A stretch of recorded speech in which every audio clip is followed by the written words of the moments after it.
Chittagong apex club ও আগ্রাবাদ কর্তৃক আয়োজিত আজকের এই মে দিবস উদযাপনে উপস্থিত সম্মানিত জাতীয় সভাপতি, সম্মানিত ন্যাশনাল সার্ভিস ডিরেক্টর এবং সম্মানিত ডিস্ট্রিক্ট গভর্নর এবং সম্মানিত অতিথিবৃন্দ এবং সম্মানিত শ্রমিক নেতৃবৃন্দ, আসসালামু আলাইকুম।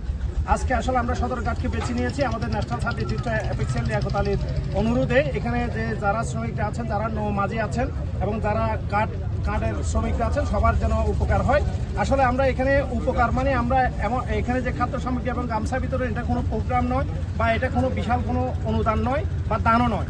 এটা জাস্ট শ্রমিকদের একটা সম্মান, শ্রমিকদের এই মে দিবসকে সম্মান দেখানোর জন্য, শ্রদ্ধা জানানোর জন্য মূলত আমরা এই প্রোগ্রামটা আয়োজন করেছি।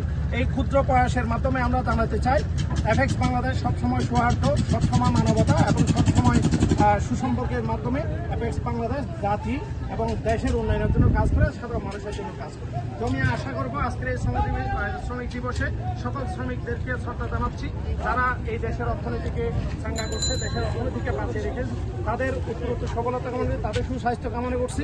এই শ্রমিক দিবসের যে শ্রমিকদের ন্যায্য অধিকার, তাদের বেতন ভাতা এবং তাদের যে কর্মঘণ্টা, চাকরির সুযোগ সুবিধাগুলো যেন সরকার এবং যারা প্রাইভেটলি জব করে সবাই যেন নিশ্চিত পায়। আজকের এই মে দিবসে আমরা আহ্বান জানাবো সকলে তাদের শ্রমিকদের অধিকার যেন নিশ্চিত হয়। সকলকে ধন্যবাদ জানাচ্ছি আজকে এই প্রোগ্রাম আয়োজন করার জন্য এবং আমাদের আজকের এই প্রোগ্রামে সুযোগ দেওয়ার জন্য কৃতজ্ঞতা জানাচ্ছি। আসসালামু আলাইকুম। ধন্যবাদ।